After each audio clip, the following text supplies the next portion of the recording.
नमस्कार, मैं doctor Suhasini, consultant gynaecology and obstetrics, अकाय हॉस्पिटल लुधियाना से।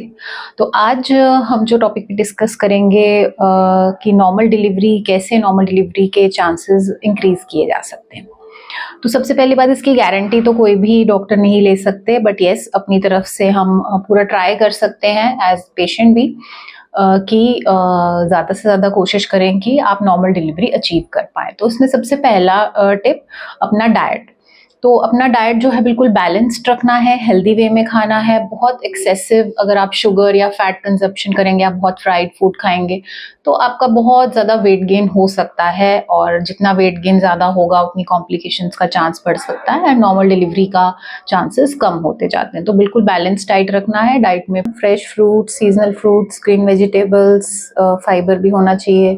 Along with that protein consumption adequate amount में बहुत इंपॉर्टेंट है। इसमें आप डेयरी सोर्सेज या नॉन वेजिटेरियन सोर्सेज, अगर आप नॉन वेज खाते हैं तो उससे अपना प्रोटीन इंटेक पूरा कर सकते हैं।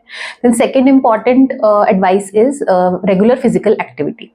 तो शुरुआत से ही प्रेग्नेंट मदर्स को हम रेगुलर फिजिकल एक्टिविटी के लिए encourage करते हैं। इसमें सबसे सिंपल है walk. So 30 to 45 minutes of regular walk, slow या मीडियम पेस पे आप वॉक कर सकते हैं एटलीस्ट 5 टाइम्स अ वीक। तो रेगुलर फिजिकल एक्टिविटी से एक तो हमारा एक्सेसिव वेट गेन नहीं, वेट पुट ऑन नहीं होता है, बॉडी फिजिकली एक्टिव रहती है, ब्लड सर्कुलेशन लोअर लिम्स में भी बेटर रहता है।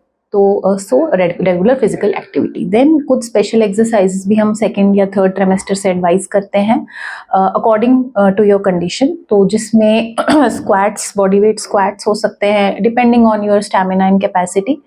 देन कीगल्स एक्सरसाइजेस होते हैं एंड एक डक पोज होता है, तो जिसको हम कॉमन भाषा में पेशेंट्स को encourage करते हैं कि पोछे आप लगाएं। तो इससे भी हमारा जो पेल्विक गर्डल है उसके लिगामेंट्स जो हैं वो स्ट्रेच होते हैं, ओपन अप होते हैं एंड नॉर्मल डिलीवरी के चांसेस एंड में इंक्रीज होते हैं। देन इसके साथ इम्पॉर्टेंट इज रिलैक्सेशन टेक्निक्स, जिसमें हम पेशेंट को deep breathing through yoga and meditation वो प्रैक्टिस करने के लिए भी बोलते हैं। ये भी लास्ट मोमेंट में during labour pains, deep breathing and pushing they go simultaneously, और ये भी नॉर्मल डिलीवरी में हेल्प करते हैं। तो deep breathing, yoga, meditation is also the next advice. Then third important advice is hydration.